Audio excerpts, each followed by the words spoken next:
Hello, everyone, and welcome to Passionate People and Preposterous Peeves. I'm your host, Ike, and I'm here with Zachary. Say hello, Zach.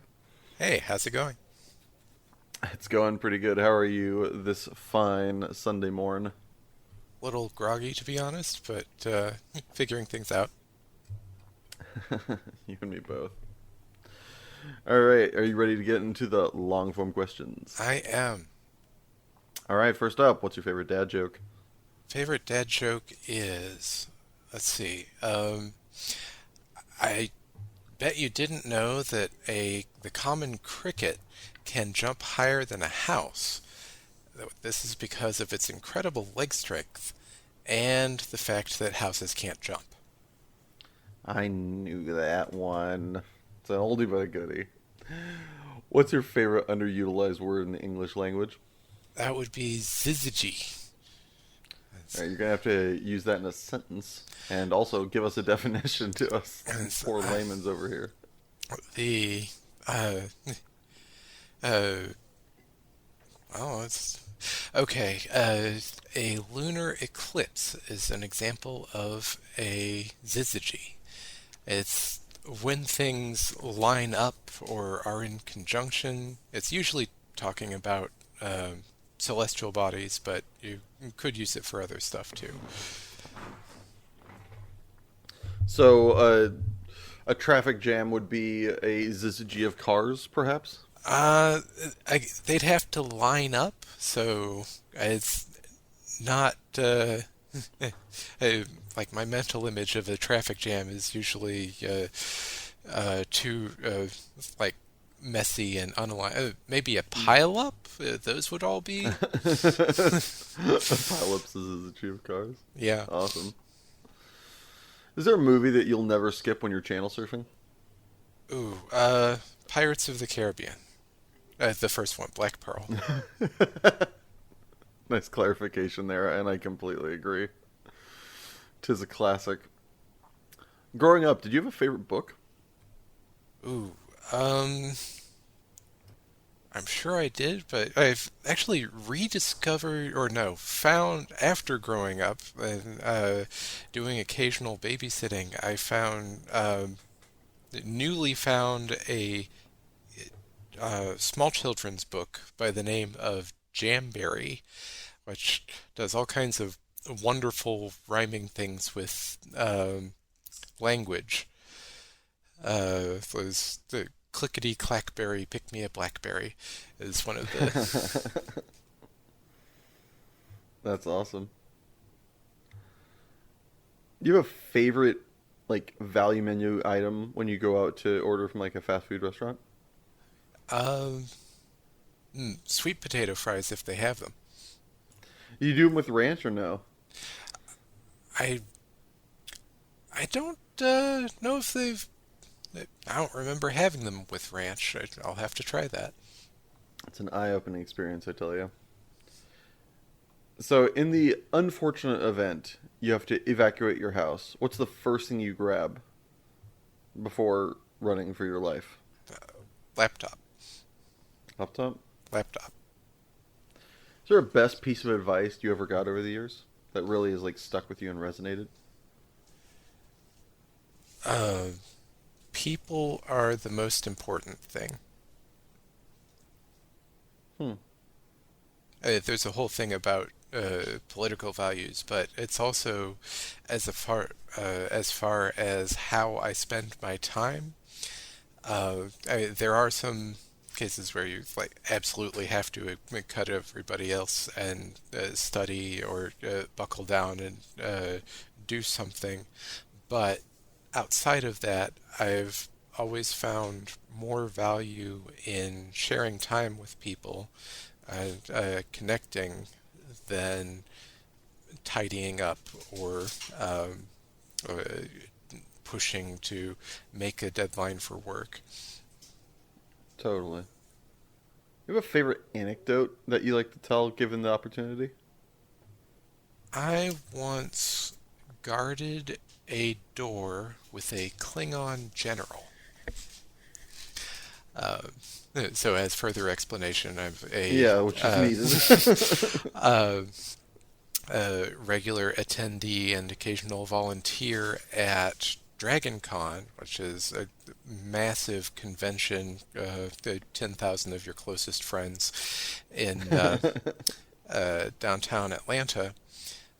And uh, there was a section that was understaffed, and the one of the Star Trek panels, and the guest who was speaking that day was J.G. Hetzler, who played General Martok, a very gruff-looking guy, imposing even out of his makeup, and he ended up taking on door duty himself because they were understaffed, and also he roped me into holding people back as well. That's awesome. Were you dressed up as anything yourself, or? Um, I don't remember specifically, but I have a mad scientist shtick that I do that, given the odds, that's the one you wear most often, so that's probably what I was wearing at the time. Mad scientist and a Klingon general guarding this lucky celebrity. Awesome. If you could guarantee one of your dreams would come true, which one would it be? This sounds kind of hippy dippy, but and in the same line as the Zizagy back there, but universal consciousness of just getting people to understand each other better. Hmm. What way do you think that would become realized in our given circumstance? Um, in a realistic sense, it's going slowly, and it just seems like a case of, um, I mean, things have been slowly getting better. People are living longer. Where, uh, for the most part, people realize that slavery is wrong. All of these other things. There's an eventually evolution. It's just a case of getting of people realizing this is the best system of uh, being in alignment with how other people are operating and seeing how it fits together with how we operate. Hmm. Yeah, that would be a beautiful thing. Growing up, did you have a celebrity crush that is of note that you remember? Claire Danes was on, of course I can't remember the name now, uh, My So-Called Life. Mm. Uh, my family watched this regularly, and of course it only lasted one season, but Still made a lasting impression. and how. If you could work any of the jobs you've done over the course of your life, but get paid the same as the job where you made the most, which job would you work? Ooh, a game designer. Yeah, it's a tricky thing to catch lightning. Uh, uh, any kind of artistic endeavor, you don't have a regular paycheck, so or Hmm. rarely. I know they do have corporate artists and whatnot, but uh, it'd be great if I could. Absolutely. What do you regret not having tried or not having done before you graduated high school? Um, I can't say anything, honestly. I'm pretty satisfied in that regard. For the stuff that I've. Nice. Nice. That's awesome. I mean, actually, now that I think about it, it would have been cool to get into tango sooner. Okay. I didn't even know it existed then, so I don't see how it could have happened. Yeah. There's an unknown regret of the potential time. Yeah, What are you bad at that you're working to get better at? time management is a big struggle for me. Um, like, What is about time management that you find so problematic? um, there's a whole bunch of stuff. I've had potential undiagnosed ADHD, Hmm. but there's so focusing on things and a, sort of a perfectionism of not knowing how long exactly things are going to take, so I don't know how to put them together, Hmm. and I don't have a rhythm, and like things happen at different times every time, so it's overwhelming. Do you have I have a similar problem with time management, but mine particularly is when it comes to doing the thing that I've been like, I should do this, and then like when it comes around to it, I do not hold myself nearly as on task as like a good boss would, or slave driver or whatever. So when it comes to like getting stuff done, I'm kind of really lackadaisical about enforcing rules upon myself. Do you have that difficulty as well, or is that something that you've kind of mastered? E- I wouldn't say I've mastered it, but there is a thing about letting it slide until the last moment if it's Yeah. not in front of me. So I've um, over the last few months, I've gotten a little better at talking to my future self and putting the things in front of me beforehand, so they're not. So that panic doesn't happen, but it's still Mm. uh, it needs some work. Uh, the other bit is I've noticed a habit of when I'm frustrated with something or I don't have a great answer or I get the feeling it's going to be hard, I immediately have the impulse to start scrolling the internet, which Not uh, necessarily for an answer either. no, it's just get this out of my face. Anything else right now, and um, Is there so is there a site that you generally go to when it's time to waste time? yeah, 9gag or Facebook are the big ones. 9gag, I'll have to check it out. So on the flip side of that coin, what are you terrible at but have no intention of improving at and are completely okay with its, mediocrity to poopiness? Hmm. Um, Probably riding a bike. Like they say you are good at well, all the time, but I don't remember ever really getting good at it as a child, and I don't expect to in the future. You don't find yourself wandering the Danish hillside needing to know how to ride a bike Well, pretty okay, that proficiently? I was about to say the one exception would be if I end up moving to Denmark specifically, or several. Yeah, one of those Scandinavian countries. Yeah. Yeah, that would do it. But Now not, I guess I have to get better now. yeah, not planning to at this point. Yeah. What's the most bizarre fact that you know to be true? Um, so it takes a little bit of setup. I don't know if you're or our audience are familiar with the Fibonacci sequence, but there's a It's the one that goes like 1, 3, 7, 11, it's 13, 17, the 23, right? n- no, those are prime numbers. Um, Fibonacci was it's the previous two numbers, or each numbers the sequence is the sum of the previous two.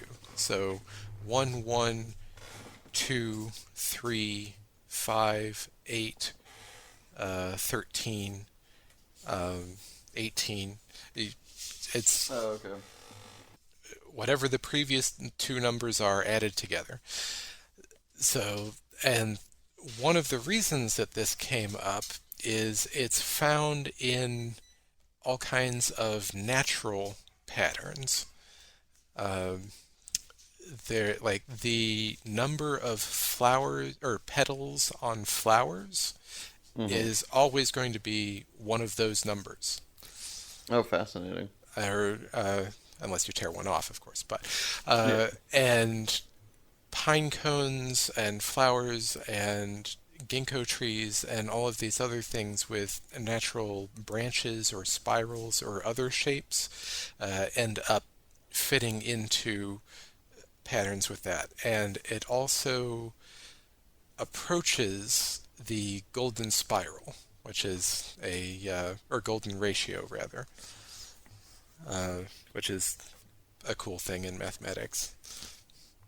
That's really amazing. So I'm gonna throw you a theoretical, Zach. You have a day with no obligations. There was nothing that happened directly before. There's nothing that's on the horizon. What do you do with these 24 hours? Ooh. Um, Probably hike, watch movies, and the well, if I have the wherewithal, cook something magnificent. Is there anything that you, in particular, that you prefer to cook, given the opportunity?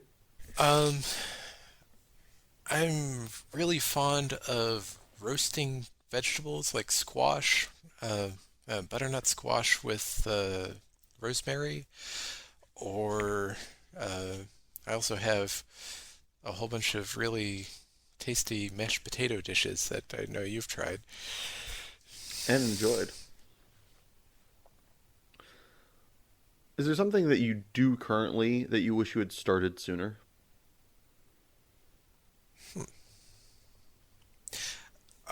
In line with the uh, uh, time management thing, I wish I had started. There's a website called Habitica uh, that is helpful for keeping on task and um, uh, making habits. Mm-hmm.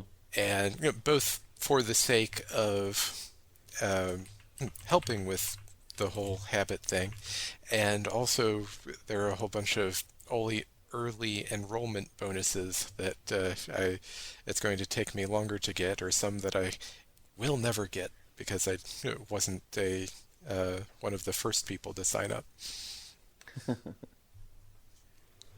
It's always a it's always a bummer when you miss out on those little early perks. Yeah. Is there something that you have stopped that you wish you had ended sooner? Huh. Um. Hmm.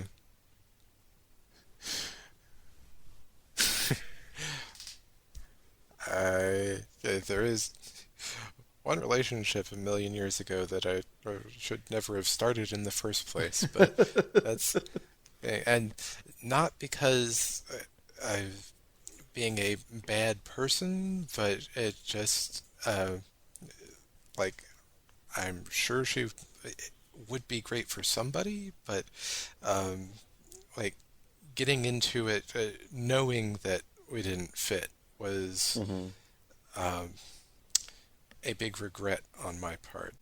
Yeah, that is a very good answer. If you could go back in time and tell yourself one sentence, what would it be and when would it be? Oh, um, pay attention. And there are a dozen cases where this could apply to, where a friend was talking to me about something really important that I was kind of, yeah, sure, I was fidgeting at the same time and not really. And um, there are just all of these cases throughout my life where I was distracted by something else. Hmm. And lastly, before we throw it to our ad break, if you could make sure listeners of this podcast heard one song, which song would it be? Liber Tango is interpreted by Yo-Yo Ma. Yes, he did tango. All right, folks, we're going to throw it to our first ad break. Either listen to the spicy commercial we got for you or enjoy Libertango by Yo Yo Ma and then come back. Either way, see you after the break. Do you ever find yourself doing a mundane activity with nothing to keep you from gouging your eyes out or sticking a pencil through one ear and out the other? Uh-huh. Well, then perhaps I could introduce you to music. Music comes in a variety of different types, flavors, and colors. Theorists say that it's the best thing to introduce to your life since food. So go out and get some and make your life just a little bit more bearable. And welcome back, folks. Thank you for returning. Zachary, what is your passion? My passion, I would have to say game design.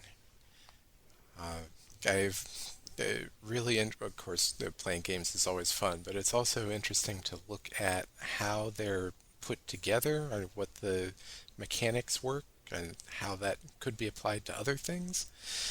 And I have to admit, I've dabbled a little bit in it myself. Made a game by the name of Mad Scientist University, which is why I was wearing the Mad Scientist outfit earlier.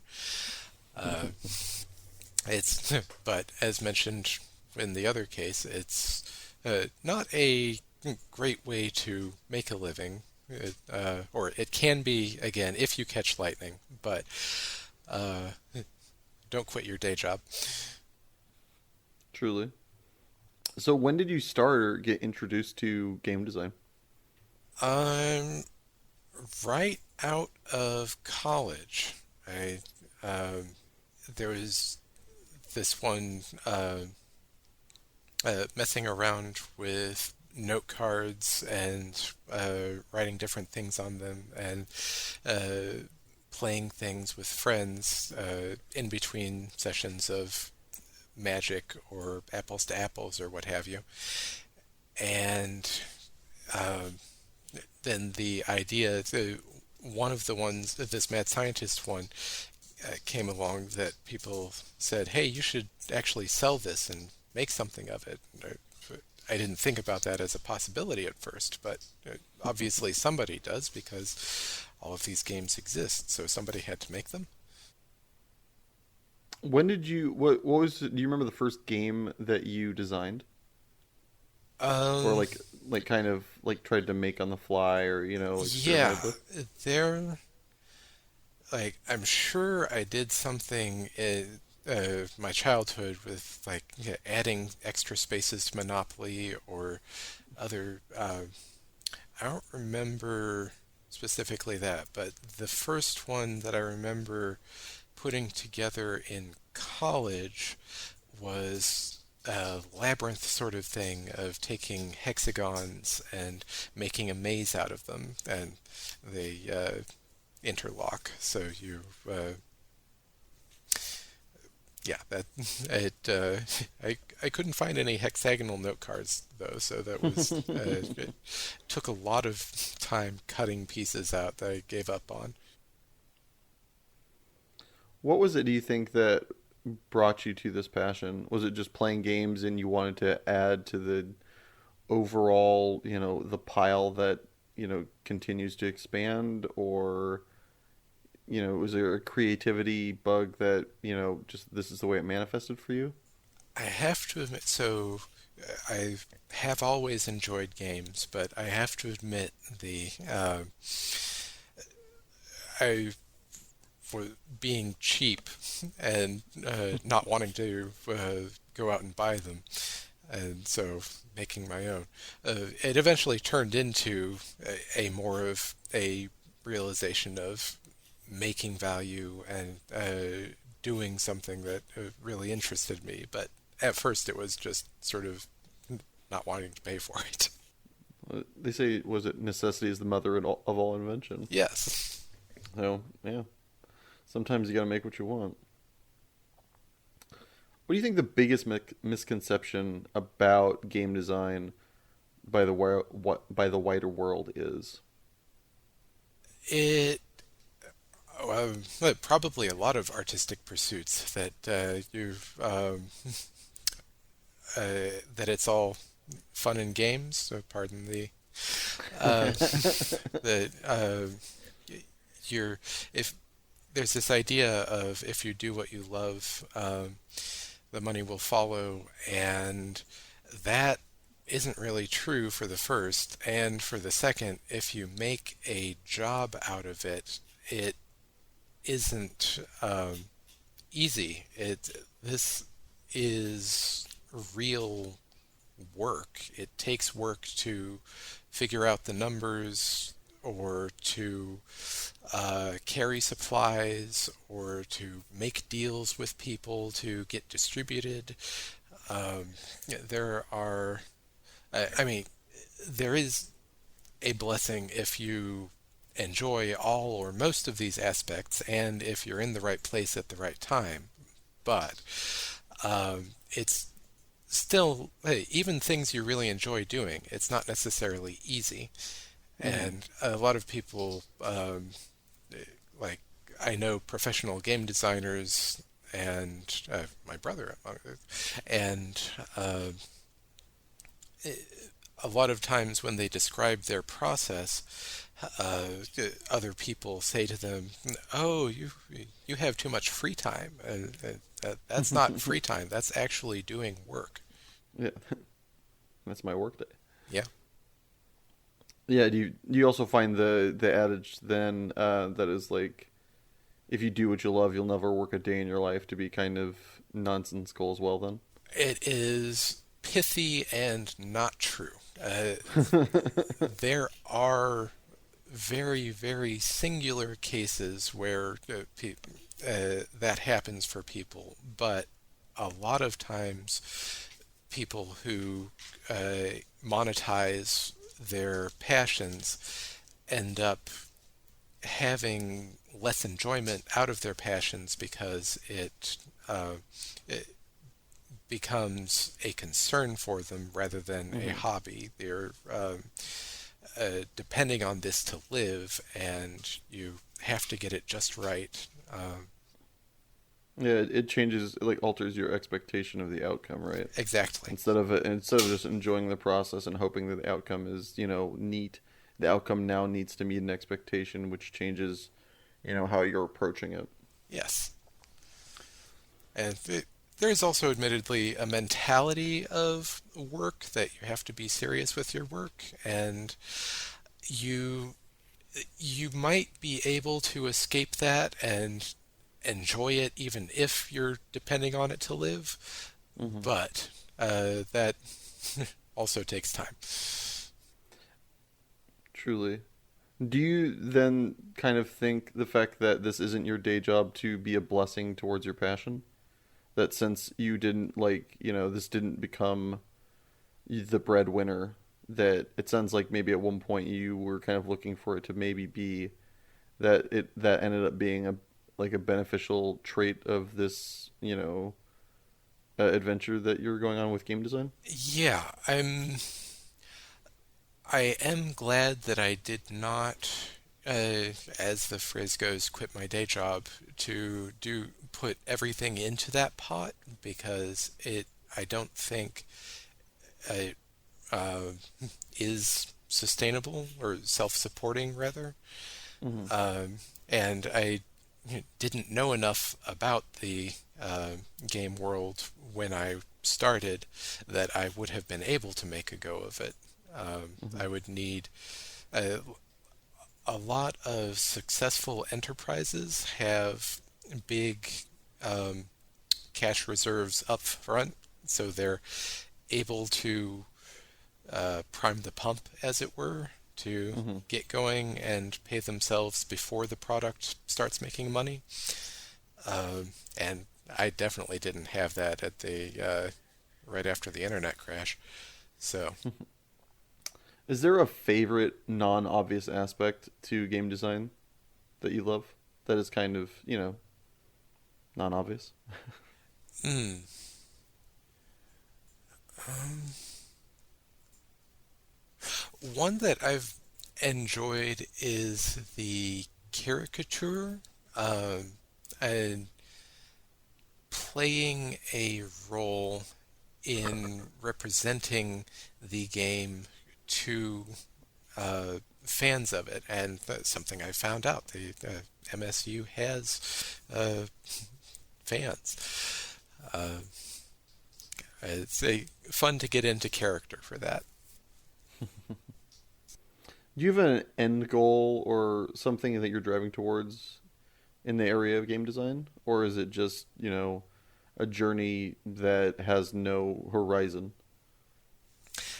I think with any, well, okay, there are some who have a what magnum opus, but my concept and my approach to art, and probably a lot of artists, is that you have this feeling, this idea that almost creates itself. It wants to happen or exist, Mm-hmm. and so it's not a continual uh, thing that's been happening for me. It's just this Mad Scientist University. Uh, I felt like I had to make it, and there are some other seeds that are springing forth that I will make those, and then if I have another idea, then I will start putting into that one. But it's not something that I'm. Again, speaking back to the blessing of not making this my day job, I don't feel like I have to scratch to try to dig up what the next idea is. They are more coming to me to tap on my shoulder and say, "Hey, how about this?" Indeed. So it sounds like the way you're describing it with calling it art, which I don't disagree with, but maybe for the people out there who are listening who aren't as familiar with the gaming world, to me it kind of sounds like that these aren't something that you dwell on so much as just kind of come to you in the abstract, like almost like a metaphysical mental snowflake that falls from the sky and just kind of decided to land on you, and then it inspires you like, a truly magnificent sunset, or, a serendipitous viewing of the world from a particular angle where it just it's all you can see, and then it kind of overcomes your mental space with like the idea. Does that sound about right? It's a way of modeling an idea of how a system works, and everything other than the object itself is necessarily an abstraction. So, uh, they, in this case, it's sort of a simplification and making um, fun, not making fun like teasing, but Mm-hmm. adding fun to the understanding of how something works. And just talking about this reminded me, answering your earlier question about my earliest game would have been taking a regular deck of cards of poker, clubs, hearts, spades, and diamonds, and um, using them to represent a tribe of hunters and gatherers. And so you have these resources in your side, and you flip over a card and see what you encounter, kind of thing. Mm-hmm. And the modeling aspect that comes in is the fact that as you collected things out of the deck and reshuffled, then they were more rare the next time you went through. That's really cool. That was beautiful. Now, time for the. I was trying to find a B word. Obnoxious, I guess? I don't know. That's not a B word. What, Zachary, is your preposterous peeve? Um, Styrofoam is just the worst ever. But it's how I get my stuff in the mail. It protects my items. Well, you should have thought of that sooner. I don't know how thinking of it sooner would have, but that's what people say. So, yeah, What is it that drives you crazy about styrofoam? uh, the whole squeak, the sound, and the texture, like gives me goosebumps. And The packing equivalent of like chewing on ice or something like that for you. yeah, and oh, and the taste, styrofoam taste. Oh wait, no, that's not. Too far. The hatred drives too deep now that you're trying to eat it to kill it. When did you realize that you hated styrofoam? Was that something that like came on later in life, or was it No, upon like very first interaction early. that It you were just like, was, screw this yeah, godforsaken material? yeah, it was. Um, at least in elementary school, possibly sooner. Oh wow, yeah, right from the get go. Yeah. Does it matter what form it's in? Like you said, packing peanuts, but if No, it's like sometimes there's like styrofoam molds for like really specific items that are being sent to you, so that they don't like get jostled or damaged. actually opposite end. Packing peanuts. I didn't say that. You can go back and check. But uh, packing peanuts are on the lower end because one, the texture doesn't feel quite the same. They're softer or something. I don't know. And Hmm. also because they're so light, they're less likely to grind against each other and make that squeak. Okay. On the other hand, the larger a thing is, um, so like big styrofoam coolers or um, like televisions, they've been You packed. have a you have a television made out of No, styrofoam? no, packed in. Like they computers and old computer monitors and older televisions, when they were sent in boxes, used to have styrofoam packing around them, and that Hmm. would always squeak horribly when you uh, had to pull them out of that. And you had to handle the thing because yeah, I think coolers are still worse though because they have the ice in them and wet styrofoam always squeaks. So just terrible. How Terrible. how are you with like how does this compare to nails on a chalkboard? The sound of styrofoam, is it worse or is it like on the same wavelength? I think styrofoam is worse. There's Oh a wow.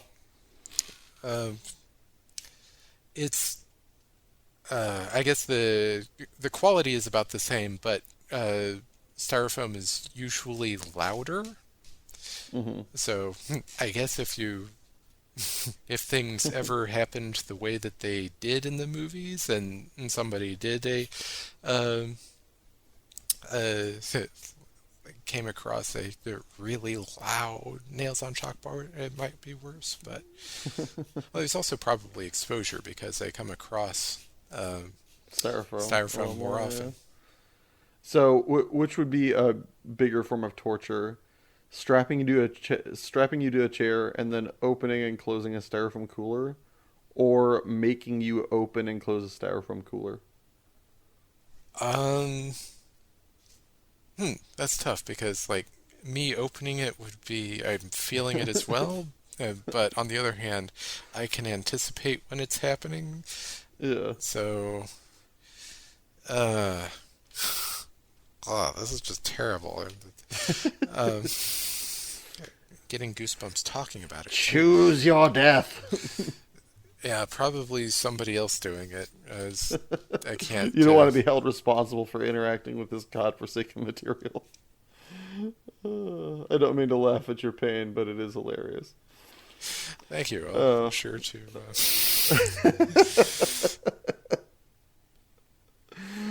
uh, and with that lovely interaction, we're going to throw it to our second commercial break.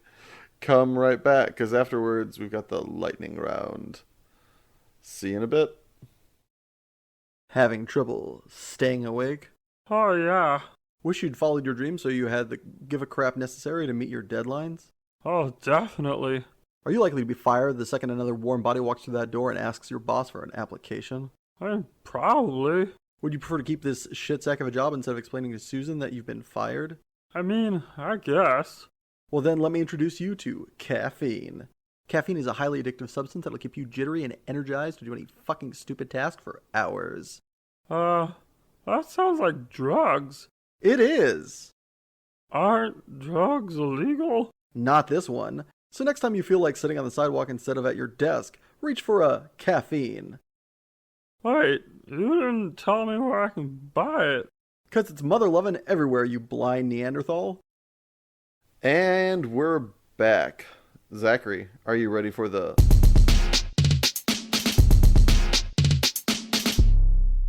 lightning round? Yes. Did I get Awesome. that one? Did you ever cheat on a test in school? Yes. Lions, tigers, or bears? Lions. Caffeine or alcohol? Caffeine. Are hot dogs sandwiches? Yes. You're having the best day of your life. What happens next? Another amazing thing or something terrible? Another amazing thing. Bow tie or suspenders? Ooh, suspenders.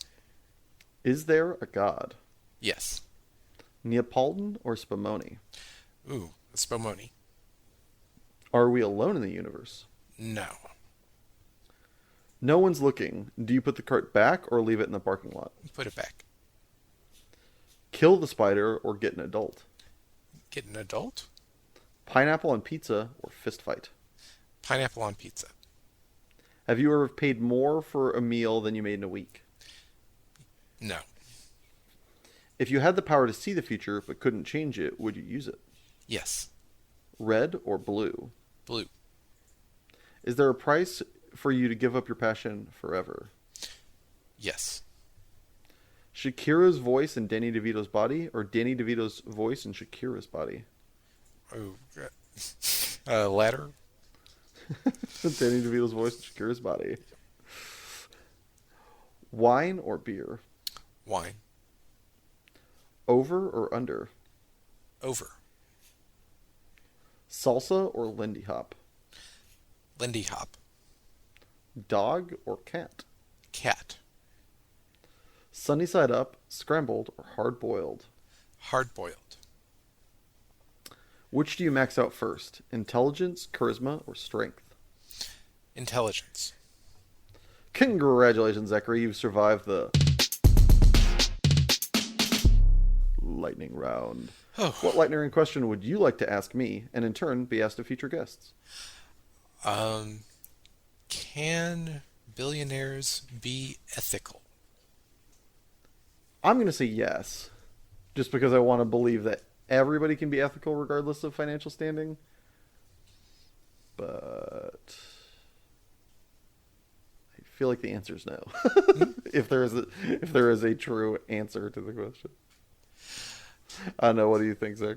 I also think yes, but it's an interesting. There's a lot of assumptions that you bring to some of these questions. Like I later realized I might change some of the lightning round questions thinking about it more, but The lightning round aspect. Yeah. It depends on what you mean by ethical and what the system is and all of this. So how you answer it depends on your baggage, really. As do most questions. All right, man. Anything you want to plug, recommend places people could find you or your content? Um, yeah, I mentioned Mad Scientist University, and also definitely check out Dragon Con. Not sure about currently, given the pandemic, but in future years, when it comes back, check us out. Awesome. Well, thank you, Zach, for being my guest today, and special thanks to my editor, Richard Ashford, and my composer, Joshua Gibbons. And especially thank you, everybody listening at home or wherever you found time to appreciate this. And if you want to listen to more, you can find more episodes put out every Monday on SoundCloud at Passionate People and Preposterous Peeves, or on YouTube at Passionate People and Preposterous Peeves Podcast, all one word with an ampersand in the middle. And if you could, as tried and tawdry as this is, if you could subscribe, share, like, any of that really does help. The objective is this to get more people to hear great and fun things. And remember, folks, oranges are orange, bananas are yellow, but both taste good as Jell-O. Have a good day.